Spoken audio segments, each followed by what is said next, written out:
তুমি সাইকেল চড়তে এসছো ছাদে, সাথে আবার রোমিও দাদাও আছে। একটু গান শুনিয়ে দাও তো সবাইকে। সাইকেলে কেমন করে? ওরে বাবা, আবার একটা অন্য গান দেখি। বাবা, টুকুস টুকুস করে টেপে ওখানে, আর ওখান থেকে গান বাজে। সানা সাইকেলটা দেখো সবাই। ওরে বাবা, এক এক করে গান বেজে যাচ্ছে। সাইকেলের পেছনে একটা জলের বোতলও আছে। ভাবখানা দেখো আমাদের ছানাগুন্ডির। রোমিও দাদাও আছে, কিন্তু রোমিও দাদা শুধু ঘুরতেই আছে। রোমিও দাদা বুনুকে নিয়ে সাইকেল চড়াতে পারে না। সানা, এই যে মা, রোমিও দাদাকে দেখছো?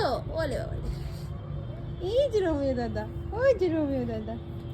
চলো আমরা এবার ঘুরি। হ্যাঁ হ্যাঁ চলো আমরা এবার ঘুরি।